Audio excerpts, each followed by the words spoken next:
The gunshot echoed through the marble halls of the Greystone Hotel, and everyone at the charity banquet hit the floor except for two people.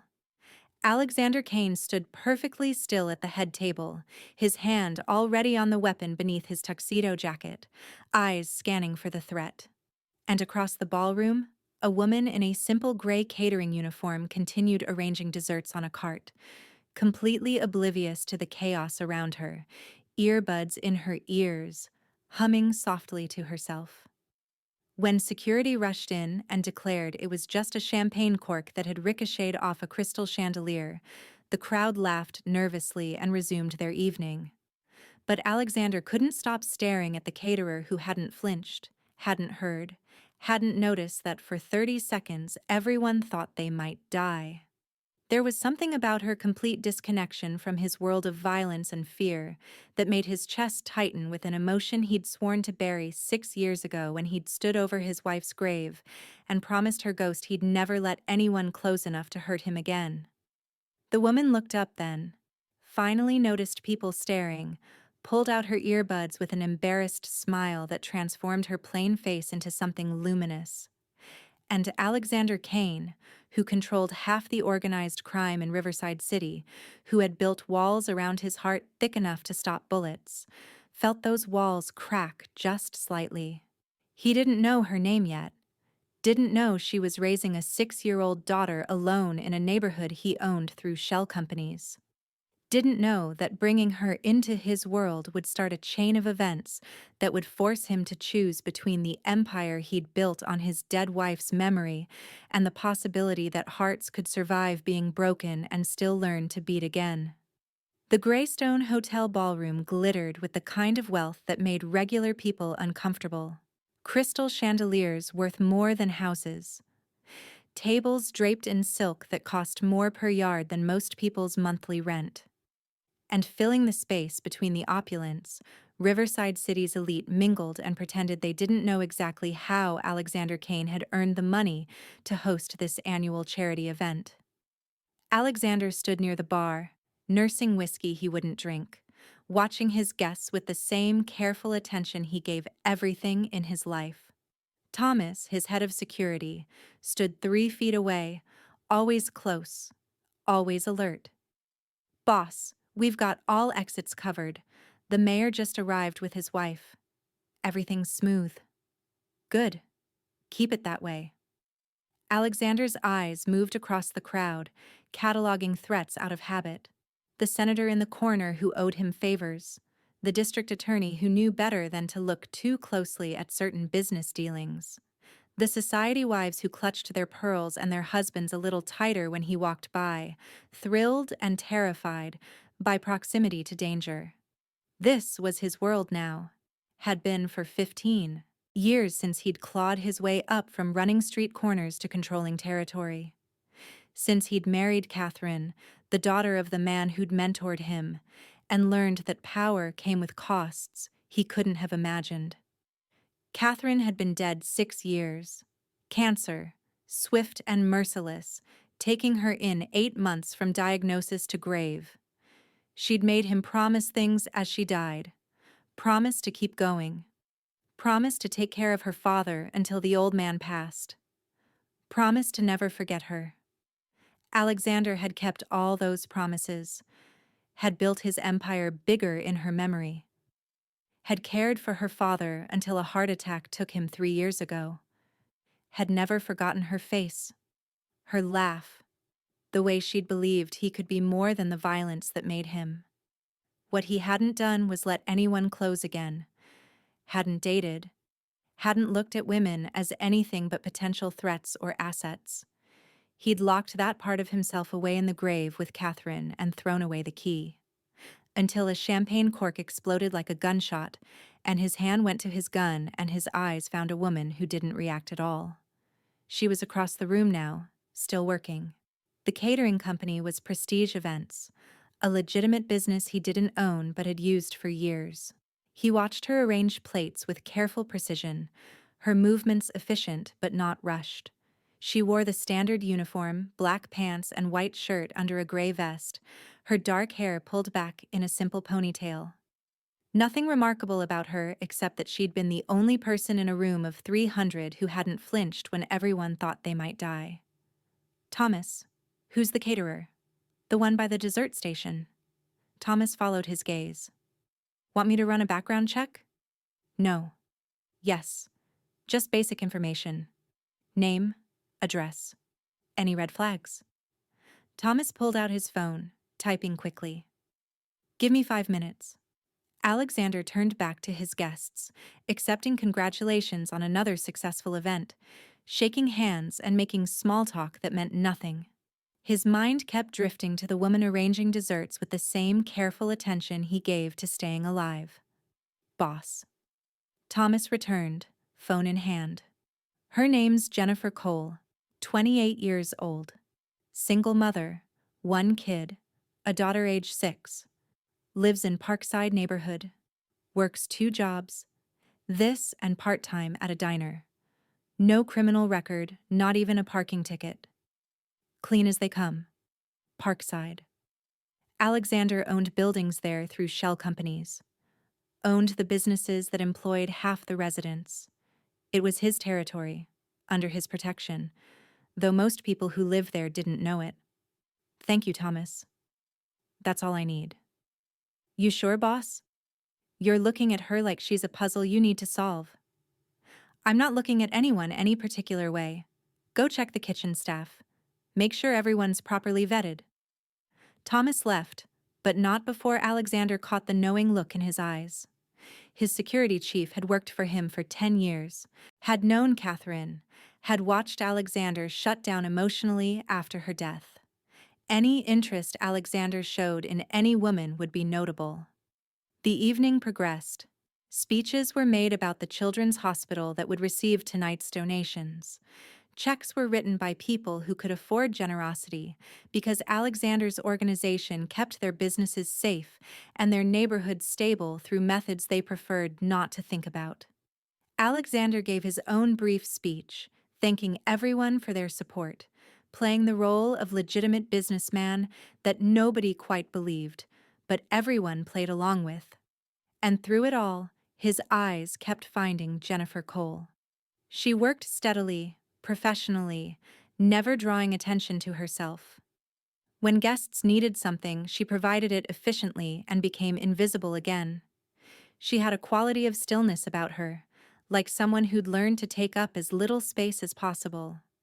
Near the end of the evening, Alexander saw her checking her phone, worry creasing her forehead. She spoke briefly to another caterer, then headed toward the service hallway that led to the kitchen. Without quite deciding to, Alexander followed. The hallway was quieter, removed from the party noise. Jennifer stood near the kitchen entrance, phone pressed to her ear. I know, Mrs. Dawson. I'm so sorry. I'll be there as soon as I can. Pause. Listening. Yes, I understand. I'll pay for the extra hours. Please, just stay with her until I get there. Her voice carried strain, exhaustion, worry. When she ended the call, she leaned against the wall, eyes closed, taking deep breaths like someone trying not to cry. Everything all right? Alexander's voice made her jump. She opened her eyes, saw him, and immediately straightened, professional mask sliding into place. I'm fine, sir. Just a personal call. Nothing that affects my work. Your daughter? The question made her eyes widen slightly. How did you? She stopped, seemed to reconsider whether asking was wise. Yes. My babysitter needs to leave, but I've got another hour here. It's fine. I'll figure it out.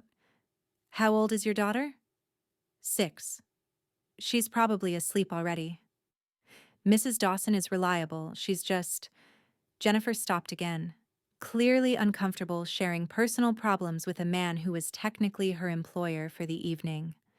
She's just asking for extra money. You don't have budgeted, Alexander finished, and you're worried about disappointing her and about your daughter and about whether you can afford to keep this babysitter who's reliable, even though she's expensive. Jennifer stared at him. I'm sorry. I shouldn't be bothering you with this. You're not bothering me. Alexander stepped closer, careful not to crowd her. Take the rest of the night off. Go get your daughter. We're winding down anyway. I can't do that. I'm contracted through cleanup. I'll handle it with the catering company. Go. Jennifer looked torn between relief and suspicion. Why would you do that? Because you're worried about your child and nobody should have to choose between work and taking care of their kid. Because I can make problems disappear, and this is an easy one. Take the gift, Jennifer. She flinched slightly at his use of her name. You know who I am. He saw the moment she decided honesty was safer than pretense. Yes. Everyone knows who you are, Mr. Kane. And most people know better than to accept gifts from you because gifts usually come with strings attached. Alexander smiled, and several people had told him it made him look more dangerous, not less. What if I promised this gift has no strings? Would you believe me? No. Smart woman. He respected that. But truly, there's no catch here. Your daughter needs you. Go be with her. I'll square it with your boss. Jennifer studied his face, trying to read intention she probably couldn't decipher. Finally, she nodded. Thank you, Mr. Kane. I appreciate your kindness. She gathered her things from the staff area and left quickly, like she was afraid he'd change his mind. Alexander stood in the empty hallway for a moment, wondering what he was doing.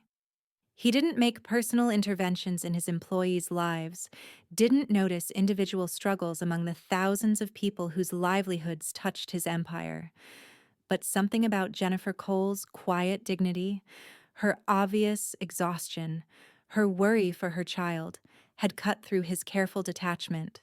It reminded him of Catherine in the early days, before they'd had money, when she'd worked double shifts to help her father's failing restaurant and never complained, just did what needed to be done with grace.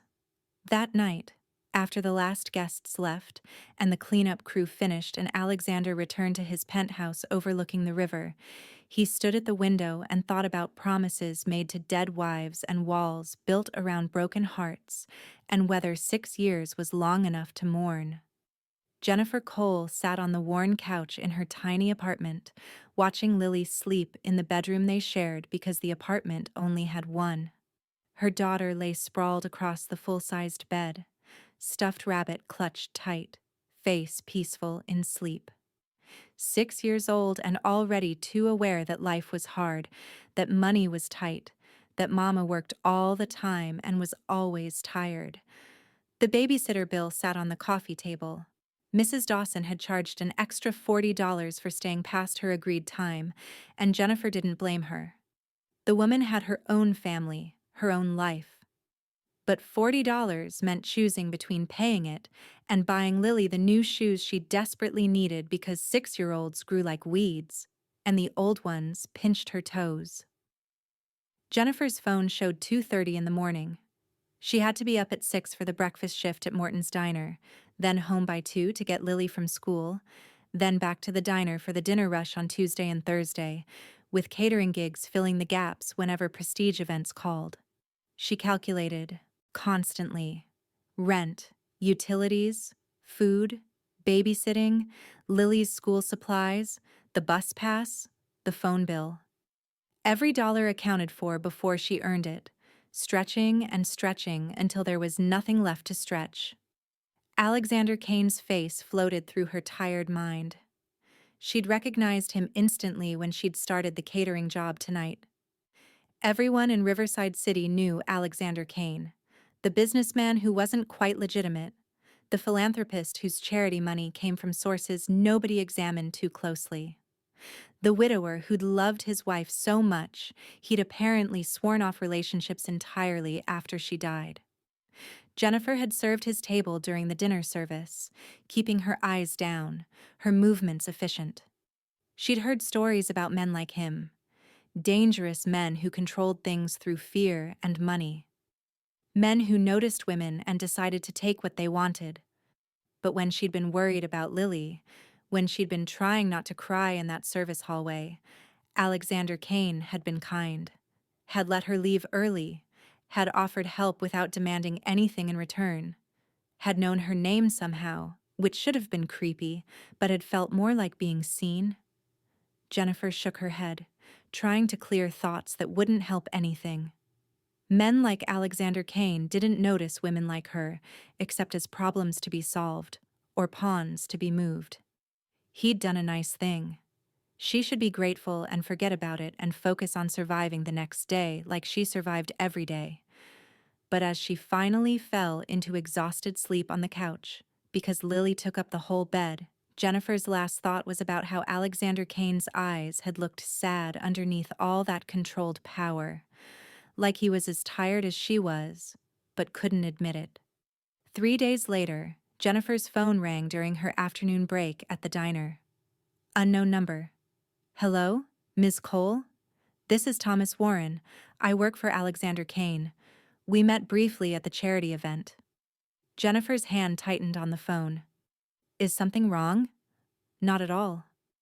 Mr. Kane wanted me to reach out about a potential opportunity. He's looking for someone to coordinate his household staff and manage his personal schedule. He thought you might be interested. I don't understand. I'm a server and part-time caterer. I'm not qualified for that kind of position. Mr. Kane disagrees. He was impressed by your professionalism and thinks you have the skills he's looking for. The salary would be $80,000 a year, plus health benefits, and a stipend for childcare. Jennifer nearly dropped the phone. 80,000? That's more than I make in 2 years at both my jobs combined. I know it seems unusual, but Mr. Kane tends to trust his instincts about people. Would you be willing to meet with him to discuss the details? This is because I had that problem with my babysitter, isn't it? This is him trying to help me, and I told him I didn't want charity with strings attached. Ms. Cole, I've worked for Mr. Kane for 10 years. He doesn't offer jobs as charity. If he's hiring you, it's because he thinks you'll be good at the work. The salary is standard for the position. You'd be managing a staff of 12 people, coordinating household operations across 3 properties, and handling complex scheduling for a very demanding employer. It's real work for real pay. Jennifer's mind raced. $80,000, health insurance for Lily, childcare stipend that would mean she wouldn't have to panic about babysitter costs, but working directly for Alexander Kane, being in his world, seeing things she probably shouldn't see. I need to think about it. Of course. Take your time. I'll text you a number to call if you're interested. And Ms. Cole, whatever you decide, know that the offer is genuine. Mr. Kane doesn't play games with people's livelihoods. After the call ended, Jennifer stood in the diner's back alley, staring at her phone. Her shift manager appeared in the doorway. You okay, Jenny? You look like you saw a ghost. Just got a strange job offer. How strange? Like suspiciously good, life-changing money, benefits, all from someone I barely know. Her manager, Rita, was 60 years old and had survived 3 divorces and 1 bankruptcy. She'd seen everything and believed in very little except practical wisdom. Let me guess. It's from that rich guy whose event you worked over the weekend? How did you know? Because I saw how he looked at you when he came in here yesterday for coffee. Wait, he was here? At the diner? Yesterday afternoon. Sat in your section, actually, though you were on break. Asked me about you. What kind of worker you were, how long you'd been here. I told him you were the best employee I had, and if he tried to steal you away, I'd hunt him down. Rita grinned. Then I realized who he was, and decided hunting him down would be bad for my health. So what did he want? Just asked questions. How you managed the job with a kid. Whether you were reliable. Whether I thought you were honest. I told him you were all those things and more. Then he left a $200 tip and told me to buy you something nice. He what? Jennifer felt her face flush. I can't accept that. Already bought you new non-slip shoes with it. Yours are falling apart, and I'm tired of worrying you'll hurt yourself. Rita pulled a box from behind her back. Size 7, right? Rita. Don't be stupid, Jenny. If a rich man wants to throw money at you, and it comes with a real job offer and not an indecent proposal, you take it.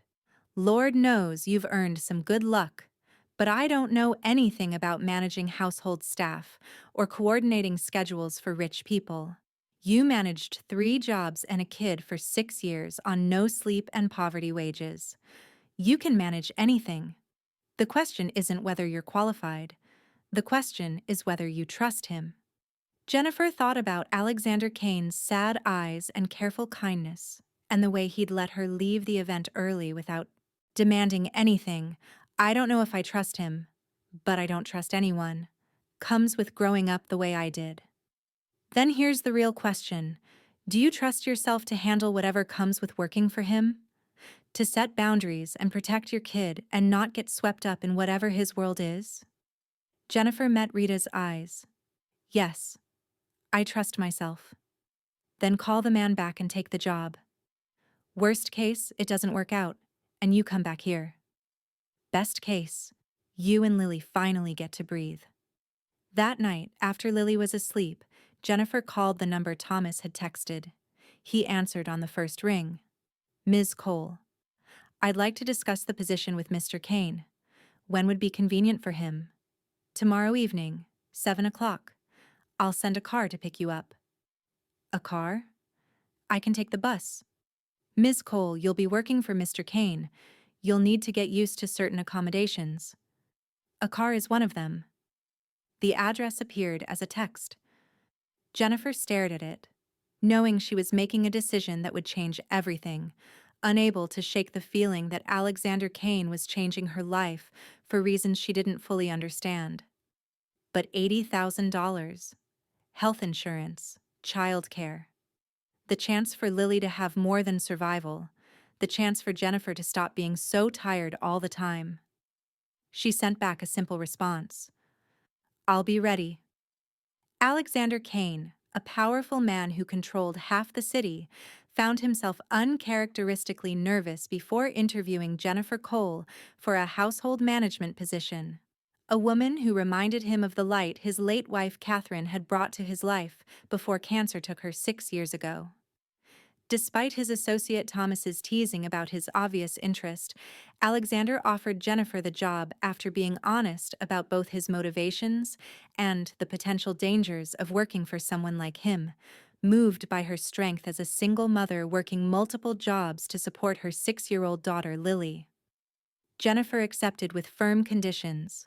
Her daughter comes first, everything in writing, and the freedom to leave without retaliation, which Alexander swore to honor on his wife's grave. Over the following months, Jennifer proved exceptionally competent at her job, streamlining operations and saving money while earning the household staff's respect. But the professional relationship grew complicated as both felt an undeniable pull toward each other. 3 months in, during a late evening conversation, Alexander confessed his loneliness and admitted Jennifer had become a new source of light in his dark world, while Jennifer, despite recognizing the danger of falling for her powerful boss who still grieved his wife, couldn't help feeling hope, the terrifying possibility that life could be more than mere survival, whenever Alexander looked at her like she was sunlight breaking through his storm clouds. The shift happened gradually, then all at once. Alexander stopped pretending he wasn't seeking Jennifer's company. Jennifer stopped pretending she didn't light up when he entered a room. They maintained professionalism around staff. But in private moments, late evenings when work bled into conversation, they let their guards down inch by careful inch. Alexander learned about Jennifer's childhood, raised by a single mother who died when Jennifer was 19. No family support, just survival mode from early adulthood. Then Lily's father, a mistake Jennifer called him, who disappeared the moment pregnancy was confirmed. 6 years of single parenthood on poverty wages, loving her daughter fierce enough to make up for everything they lacked. Jennifer learned about Alexander's climb from street corners to empire, the violence that had marked him, the choices that haunted him. the wife who'd saved him from becoming a monster and whose death had nearly turned him into one anyway. They shared pieces of themselves in the quiet hours, building intimacy from honesty and vulnerability. But they didn't act on it, didn't cross lines. Jennifer was still his employee. Alexander was still her boss. They both knew the power imbalance made anything between them complicated and potentially destructive. Until one Tuesday evening when Lily got sick at school. The call came while Jennifer was in a meeting with vendors. She'd answered immediately, heard the school nurse saying fever of 103, possible flu, needed to be picked up right away. Jennifer had panicked because her car was in the shop, and the school was 40 minutes away by bus, and Lily was sick and needed her. Alexander had overheard from his office, had appeared in the doorway and said simply, "I'll drive you." Jennifer had protested, but he'd insisted. They'd driven across the city in his expensive car, Jennifer texting reassurances to a frightened 6-year-old, Alexander navigating traffic with the same focused intensity he gave everything. At the school, Lily had been curled in the nurse's office, small and feverish and miserable. When she'd seen Jennifer, she'd burst into tears. "Mama, I don't feel good." Jennifer had scooped her up, held her close, murmured comfort. Alexander had stayed back, giving them space, but on the drive to Jennifer's apartment, Lily had noticed him. "Are you Mr. Kane?" she'd asked in her small, sick voice. "I am." "You must be Lily. Your mom talks about you all the time." "She talks about you too. Says you're nice, but also kind of sad." Alexander had glanced at Jennifer, who'd blushed. "Out of the mouths of children," he'd murmured.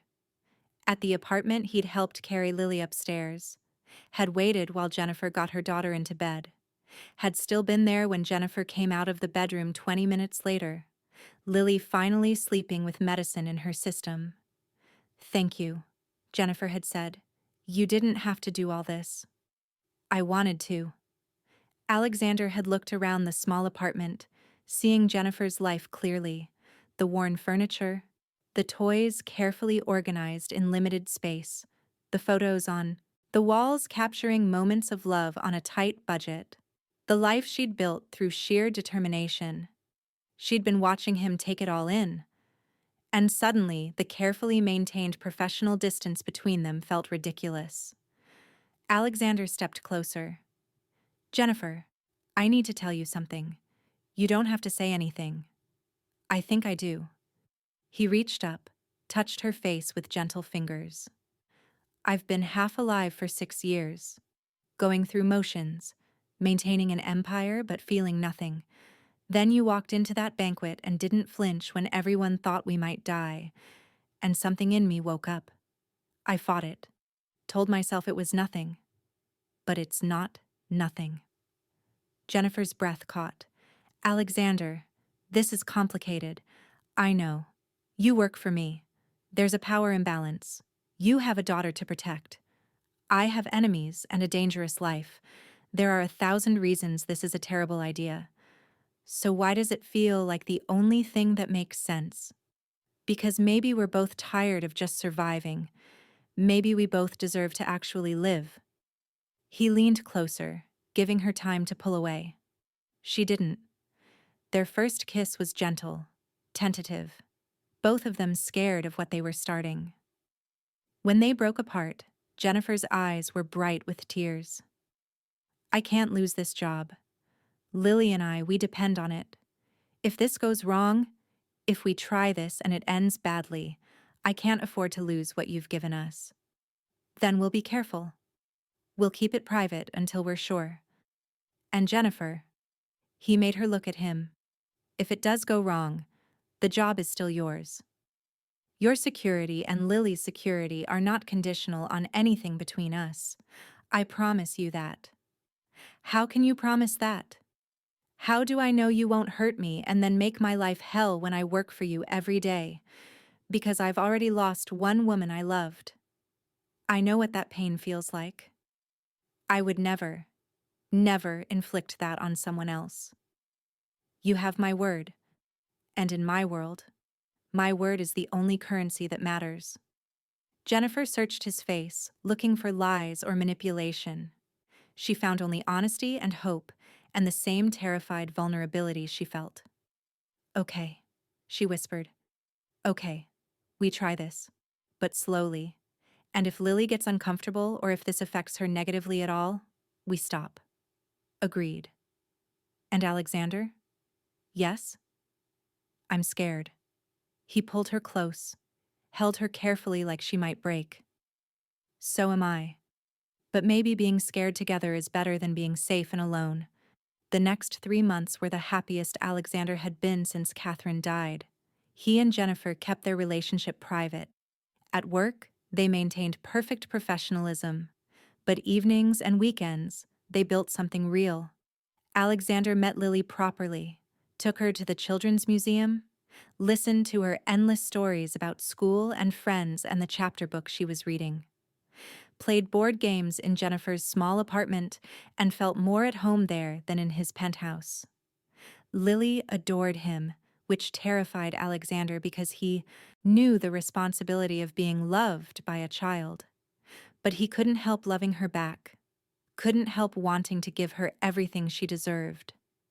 Jennifer saw sides of Alexander his business associates never glimpsed: his dry humor, his unexpected gentleness, the way he listened with complete attention when she talked, the careful way he asked about her needs and respected her boundaries. He was patient with her hesitations, understanding that single mothers didn't have the luxury of diving headfirst into romance, but the happiness was built on borrowed time, and deep down, both of them knew it. Alexander's world was dangerous.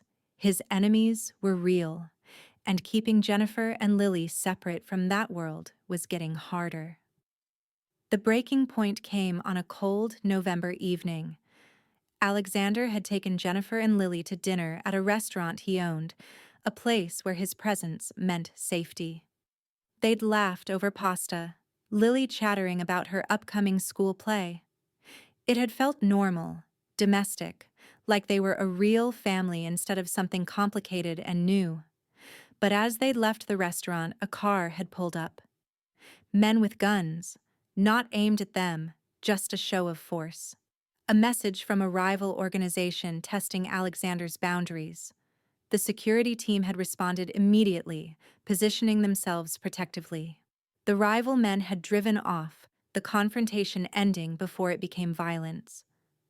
But Lily had seen the guns, had frozen in terror, small hand gripping Jennifer's so tight it left marks. In the car afterward, she'd been silent, shock written across her 6-year-old face. At home, she'd finally spoken. "Mama, why did those men have guns? Were they going to hurt us?"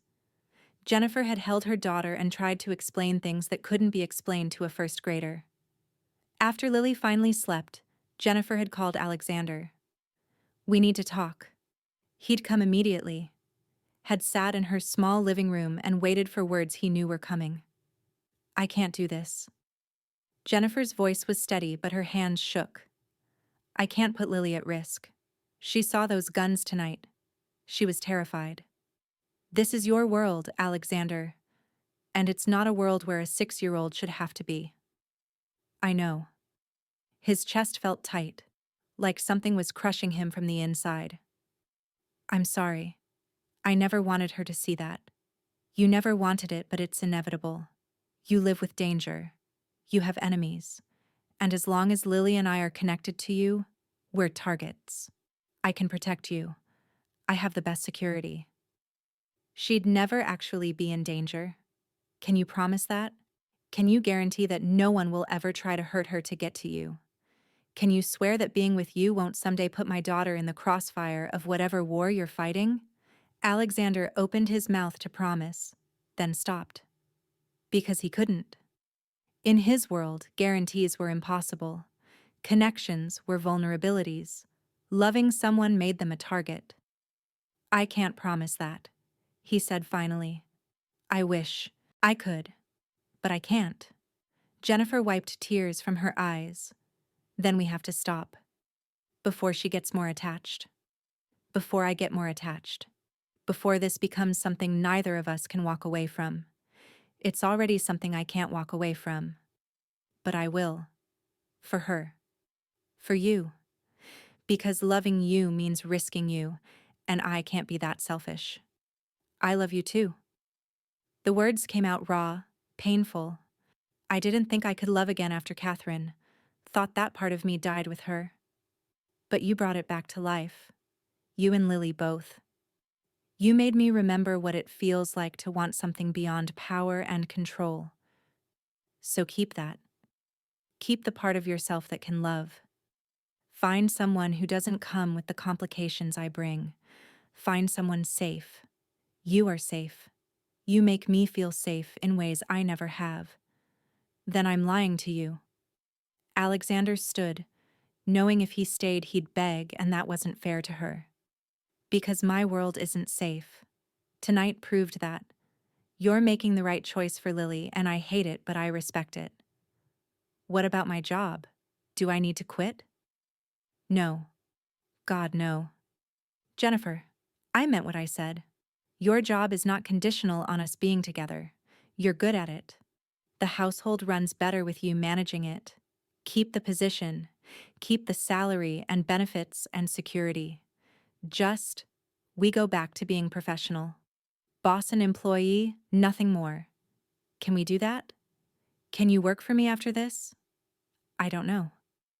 But I have to try because Lily needs the health insurance and the stability, and I can't throw that away even if my heart is breaking.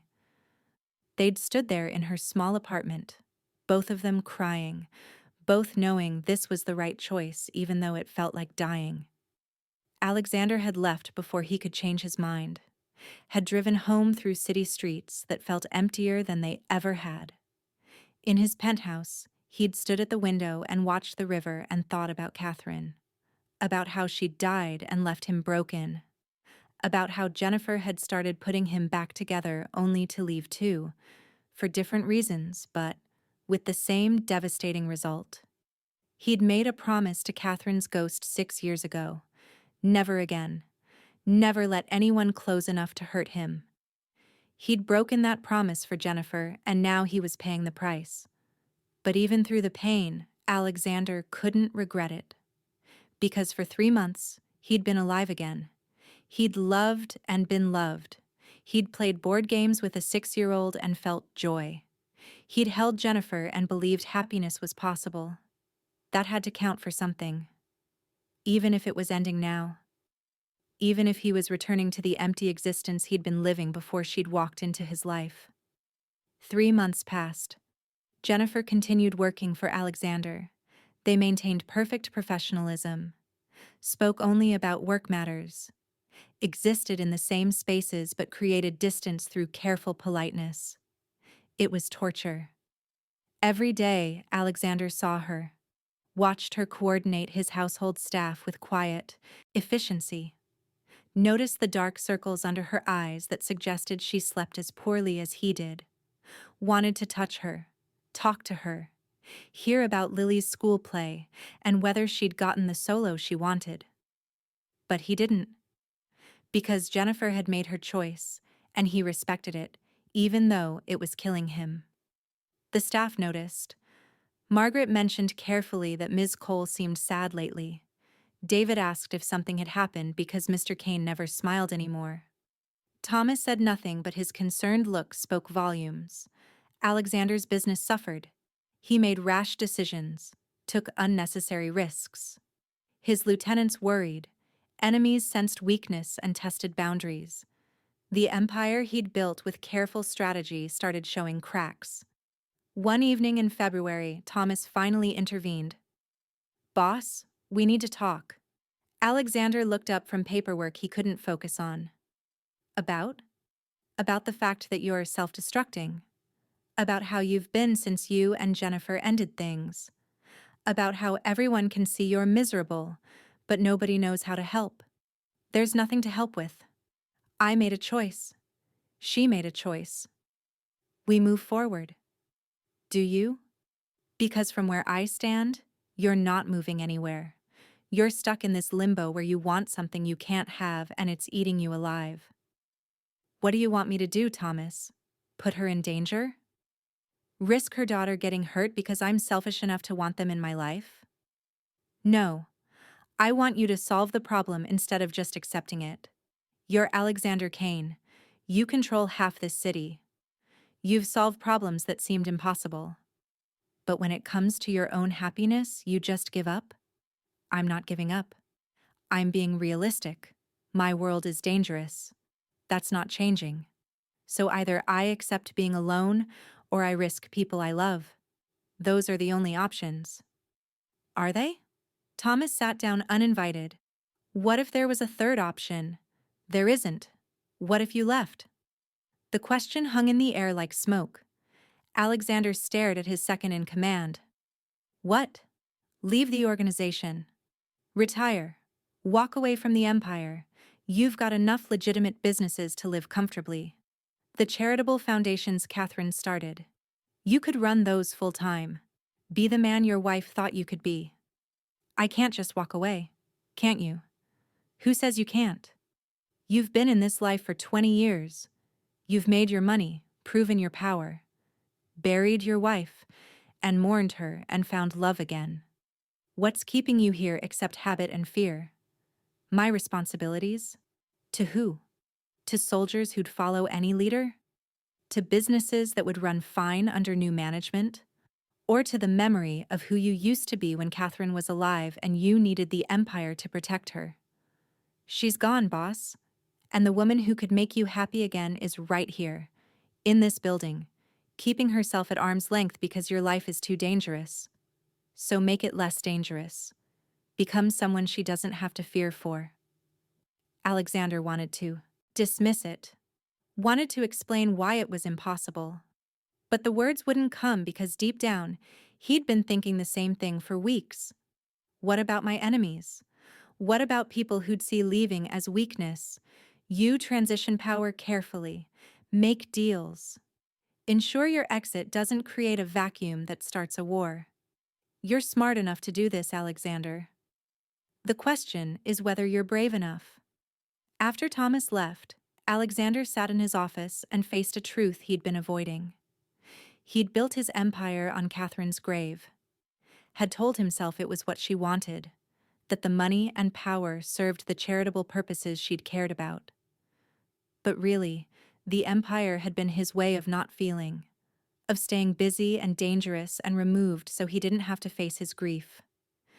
Jennifer had forced him to feel again, had shown him that life could be more than just maintaining control, and now he had a choice. Keep the empire and lose the woman, or find a way to have both. By morning, Alexander had made his decision. The next 6 months were the most complex of Alexander's life. He began the careful process of dismantling his criminal enterprise, transitioning power to lieutenants who could manage territories, negotiating with rival organizations to prevent his exit from starting wars, converting illegal operations into legitimate businesses where possible, shutting down others entirely. It was dangerous work. Some saw his retirement as betrayal. Others saw opportunity to take what he'd built. There were threats, confrontations, tense meetings where violence hung in the air like humidity before a storm. Alexander handled it all with the same focused intensity he'd always brought to his world. But now, he had a purpose beyond power. He was building an exit, creating a life where Jennifer and Lily could exist without fear. Thomas managed the day-to-day transitions. Margaret and David, when they learned what was happening, became his allies in keeping the household running despite the chaos. And Jennifer, professional and distant, continued managing his schedule without knowing he was rearranging his entire life for her. 6 months after the decision, Alexander called a final meeting with his top lieutenants.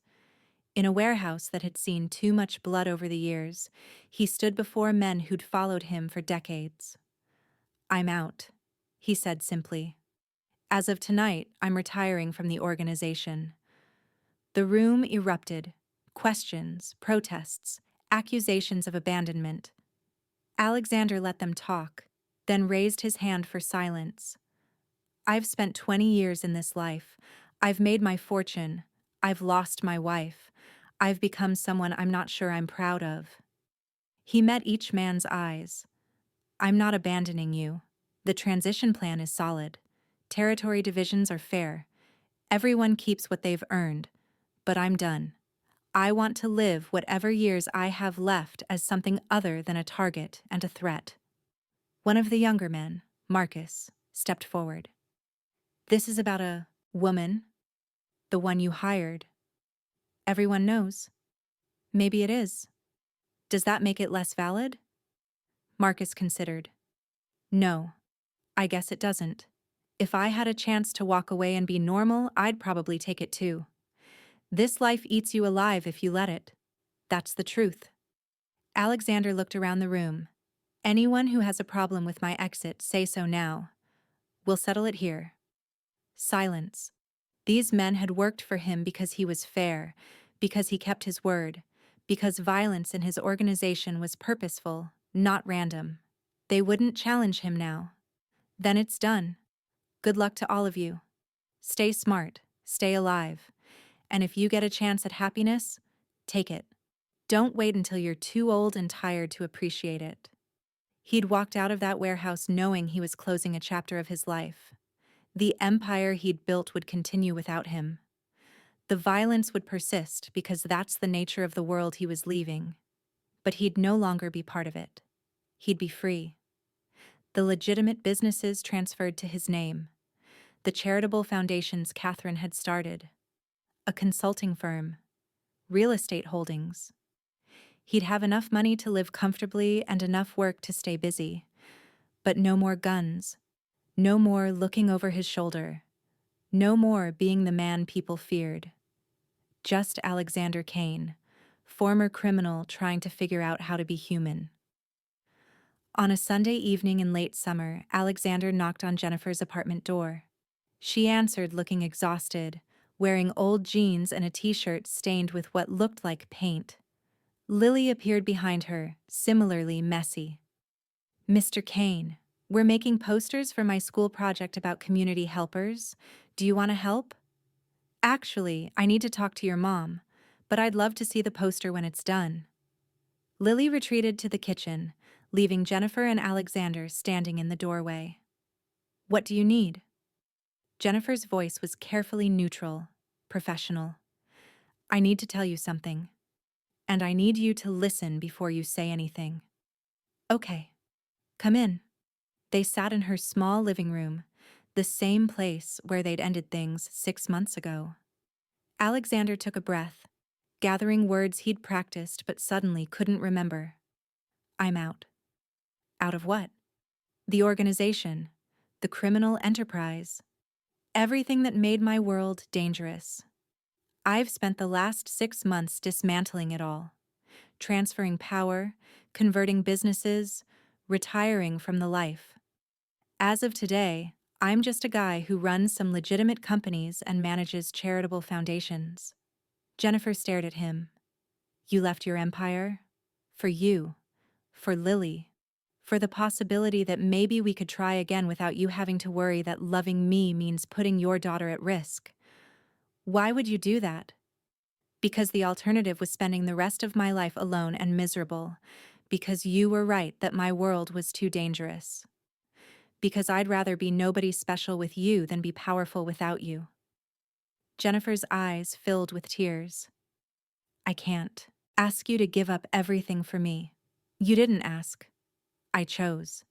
And honestly, it's probably what I should have done years ago. Catherine would have wanted me to walk away, to use the money and power for good and stop perpetuating violence. I was just too proud and too angry to see it. So what now? Now I'm asking if you'll give us another chance. No pressure, you can still say no. But I wanted you to know that the obstacles that separated us, I've removed them. I'm not that man anymore. I'm trying to be someone better. Mama? Lily called from the kitchen. Can Mr. Kane stay for dinner? We're having spaghetti. Jennifer looked at Alexander, tears streaming down her face now. Stay for dinner. And tomorrow, we'll talk about trying again, but slowly. Because Lily and we've built a safe life and I need to be sure before I risk changing it. I understand. I'll wait as long as you need. That night, Alexander sat at Jennifer's small kitchen table and ate spaghetti with too much sauce, while Lily told elaborate stories about her friends and her teacher and the hamster that lived in her classroom. Jennifer watched them both, careful hope starting to bloom in her chest. After dinner, after Lily went to bed, Jennifer found Alexander on the couch looking at her bookshelf of worn paperbacks and library discards. Did you really leave everything? Everything that mattered in that world. I kept the legitimate businesses and the charities. But the rest? The danger and violence and fear? That's gone. How do I know it won't pull you back in? How do I know something won't happen that drags you back to that life? You don't. I can't promise perfect safety, but I can promise I'm committed to staying out. That I've burned bridges that can't be rebuilt. That the man I was doesn't exist anymore. Jennifer sat beside him. I missed you. Every day for 6 months, I missed you. And I hated myself for it because I'd made the right choice for Lily, but it felt like dying. I missed you too. Missed hearing about your day. Missed Lily's chatter. Missed feeling like I was part of something real instead of just maintaining an empire. They sat close but not touching, both scared to move too fast. Finally, Jennifer spoke. We'll try. But you have to promise me that if anything happens, if any danger from your old life shows up, you tell me immediately. No protecting me by keeping secrets. No deciding what I can handle. Full honesty or this doesn't work. I promise. Full honesty. Even when it's hard. Especially when it's hard. Alexander turned to face her. I love you, Jennifer. I loved Catherine and I thought that was it for me. But you showed me that hearts can love more than once. That healing doesn't mean forgetting. I love you too. And that terrifies me, but I'm tired of being scared. I'm tired of just surviving. Lily and I deserve more than that. They kissed then, gentle and tentative, both of them crying a little. When they broke apart, Jennifer laughed. We're a mess, aren't we? The worst. But maybe messes can be fixed. Maybe broken people can put each other back together. From the bedroom, Lily's voice called out. Mama, is Mr. Kane still here? Yes, baby, he's still here. Is he staying? Jennifer looked at Alexander, asking permission for honesty. I don't know yet, Jennifer called back. We're figuring it out. Okay, but I hope he stays. He makes you smile again. Out of the mouths of children, Alexander murmured. Yeah. Jennifer smiled through her tears. She's not wrong, though. You do make me smile. 1 year later, Alexander stood in the backyard of a house in the suburbs. Not the mansion he'd kept maintained, but never used, but a different one. Smaller, warmer, with a treehouse he'd built himself, and a garden Jennifer had planted. Inside, Lily practiced piano, the notes floating through open windows. Jennifer was in the kitchen, humming while she cooked dinner. And Alexander was grilling, wearing an apron that said, "Kiss the cook," a gift from Lily that made him laugh every time he wore it. His phone buzzed. Thomas, checking in like he did every few weeks. How's retirement treating you, boss? Stop calling me boss. I don't run anything anymore except a grill, and even that's questionable. Fine. How's retirement treating you, Alexander? Honestly? Better than I ever imagined. The legitimate businesses were thriving. The charitable foundations had expanded, funding community programs across 3 states. Alexander consulted occasionally for security firms, using his knowledge of how criminals thought to help companies protect themselves. He made good money, stayed busy, and went home every night to people who loved him. He and Jennifer had married quietly 6 months ago. Just them and Lily and a handful of close friends. No grand society wedding, no media coverage, Just a simple ceremony where they'd promised to love each other through whatever came next. Lily called him Dad now, had asked if she could about 3 months into him dating her mother, shy and hopeful. Alexander had cried, which had surprised them both. He'd never thought he'd be a father. Catherine had wanted children, but cancer had come too fast. Now he had a 7-year-old who left him notes in his briefcase and asked him to help with homework and made him watch the same animated movie 17 times because it was her favorite. Margaret and David had come with him to the new life. They ran the house, but more like family than staff. Margaret's daughter visited on weekends. David taught Lily to cook simple recipes. They'd all left the old world behind together. Some of Alexander's former associates had died in the year since he'd left. Turf wars, power struggles, the endless violence that defined that life. He felt guilty sometimes, like he should have stayed to prevent it. But Thomas reminded him that he couldn't save everyone, that he'd done his time in that world and earned his exit. The guilt faded, replaced by gratitude that he'd gotten out alive. "Hey, Dad." Lily appeared in the doorway. "Mom says dinner's ready. Are the burgers done?" "Just finished. Grab your mother and let's eat." They ate on the patio as summer evening turned to night. Lily chattered about her day at summer camp. Jennifer talked about the community center she'd started managing, using skills she'd learned coordinating Alexander's household. Alexander just listened and smiled and felt content in ways he'd forgotten were possible. After Lily went to bed, Alexander and Jennifer sat on the patio swing, watching fireflies. "You're quiet tonight," Jennifer observed. "What are you thinking about?" "About promises made to ghosts. About how I swore I'd never love again after Catherine died. About how wrong I was." He pulled Jennifer closer. "About how she'd be happy for me. For us. Knowing that I've found light again." "You still miss her?" "Every day. But not in the way that hurts anymore. Now it's just memory. Gratitude for what we had. Understanding that love doesn't run out when someone dies. It just expands to include new people." Jennifer rested her head on his shoulder. "Lily asked me today if she could visit Catherine's grave. Bring her flowers. Tell her thank you for taking care of you until she could." Alexander felt his throat tighten. "What did you tell her?" "I said yes.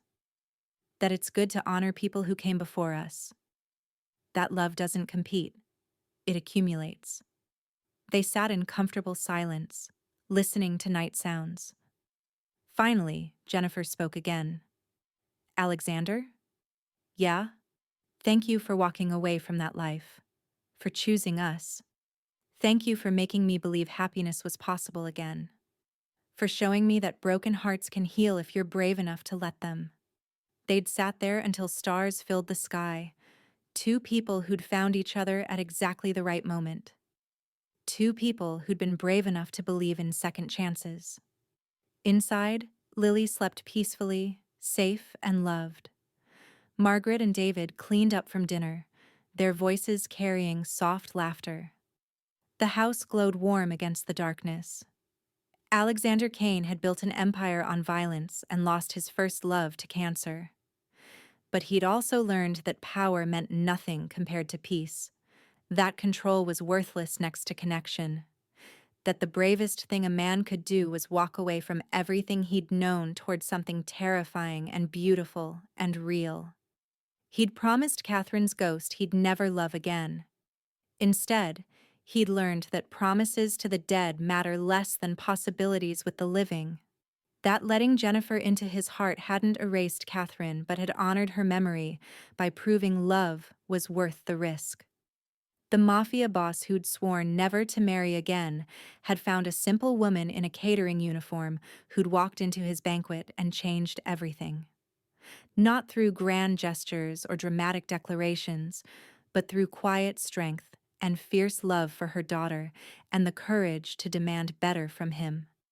Sometimes the best stories weren't about people who conquered, the world but about people who learn to walk away from conquest toward the simple revolutionary act of choosing love over power.